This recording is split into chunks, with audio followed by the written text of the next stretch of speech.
Alrighty, party peoples of the interwebs. Viva Fry, former Montreal litigator turned current Florida rumbler in my home office, and not to make anybody jealous, but just getting ready to go to the beach so that I can get my beautiful salty sea curls ready for tonight's episode of Viva and Barnes Law for the People. It's Sunday, as at the time of shooting this vlog. If you do not know, every Sunday with Robert Barnes, Viva and Barnes Law for the People, Sunday night law extravaganza. It's amazing. Tune in. Tonight on the menu is the recent decision coming out of Missouri. I think the district out of which it was coming is the United States District for the Court of Eastern District of Missouri, Southeastern Division, ordering China to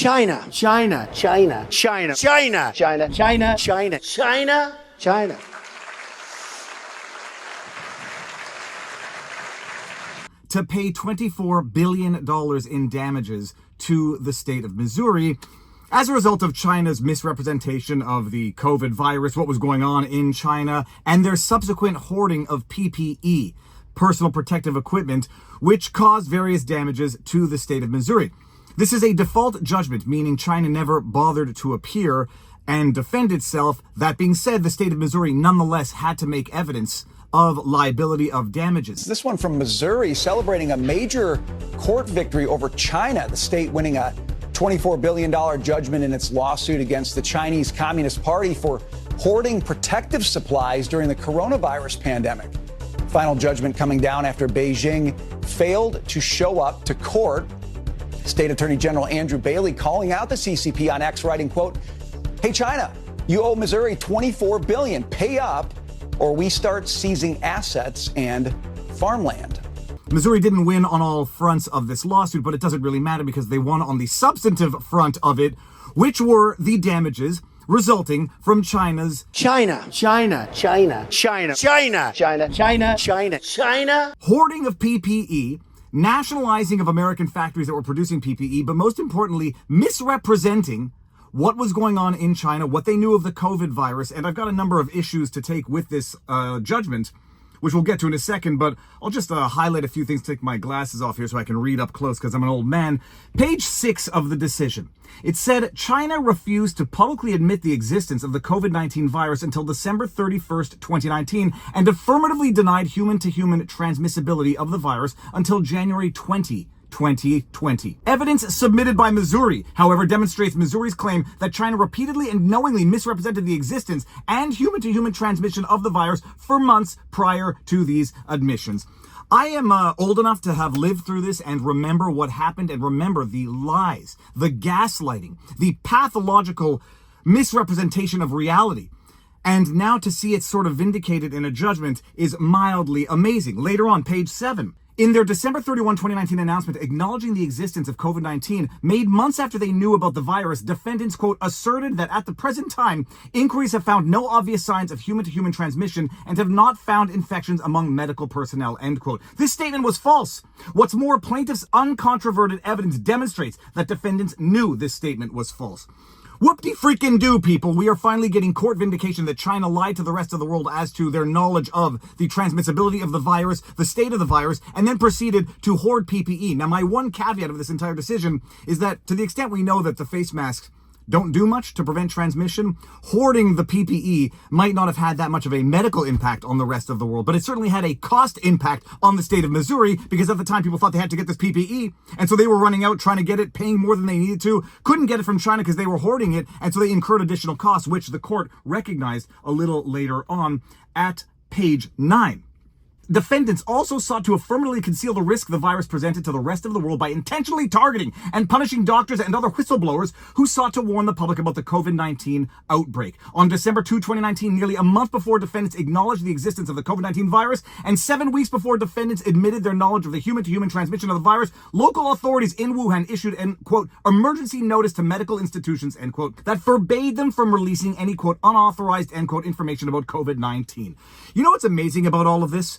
Fauci had his hand in this. The media had its hand in this. You can blame China all you want, and we will. The Western media had a hand in this. Fauci had an active manipulating, puppeteering hand in all of this. He got his Biden pardon. That's going to be good for him at the federal level. It won't be good for him as relates to crimes against humanities and states going after Fauci, because the federal pardon for federal crimes or alleged federal crimes does not preclude states from going after actors for state crimes. And Lord knows there are state crimes here. Do you believe China covered up the origins of the crisis? You know, Congresswoman, it really depends on what you mean, origin of the crisis. The beginning of the pandemic, Yeah, the okay. disease itself, Okay. as it broke on TV and we saw it. Well, I think from what we know, and I'm sure Bob can also comment on that, from the conversations that we had early on, it was led to believe that early on that this was jumping from an animal to a human in the context of the wet market in Wuhan, and that it was an inefficient virus that just jumped from an animal to a human and didn't necessarily spread very well from human to human, at a time when it was clear that there was at least a few weeks and maybe more of transmission from human to human that we didn't know about. And then when we finally found out that it was a highly efficient transmitter from human to human, it would have been nice to know about that sooner. But then just getting to the end of the decision, I'm sweating. This is why they say don't wait in the car, people. You have no idea how hot it gets and how quickly it gets.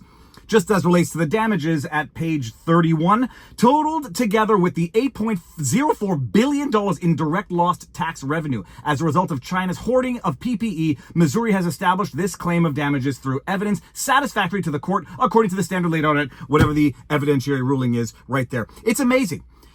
So flipping hot. It's amazing. And may there be more of this. Missouri is doing the work of 49 other states or 50 other states and districts. It's a good start. And by the way, the liability does not end with China. It will go to American players. It will go to British players. It will go to the American media. They need to be spanked. They need to be held liable as well. Not just for monetary damages. Fauci lied. People died. The media lied. People died. Facebook censored. People died, and the world needs to know it. With that said, 1800 o'clock Eastern every Sunday, Viva and Barnes Law for the People. If you like what I do, you know what to do. Like, share, subscribe, hit the notification bell, drop a comment in the comment section below because it feeds the algorithm. And right now, I'm going to do one of my top 3. I'm going to get some sunlight. I'm going to go in the ocean, get some salt water all over me. It's good. Exercise, eat healthy, sunlight, talk to people in real life, and now you know your vlog. Peace out, peeps. Booyah! Who would decide to make a pause in the viral gain of function decision for this particular research policy? This research request, again, from EcoHealth, it's dated 5/27/2014, that Peter Daszak would respond. This is terrific. We're very happy to hear that our gain of function research funding pause has been lifted. Yeah, who would make that decision? Okay, so I think conflating the words gain of function research pause, the question is, it was asked of the trained staff at the Institute if this research would fall under the pause for gain of function. And it was determined by trained staff that it did not, because at that time, there were 2 components of guardrails. There's the guardrail of prior to 2017, which is whether or not an experiment is designed to enhance the transmissibility or the pathogenesis. Right, we understand that. We've been through the depths. So that didn't rise to your level. Senator Marshall, your time has expired. We have 2 additional senators plus closing remarks. I think these are very important questions that America would like to know the answer to. And if you could submit them for the record, we could get a response. Will you commit, Dr. Fauci, to answering our questions that we're going to submit for the record? We always answer questions that are submitted to the record, of course. Thank you. Thank you.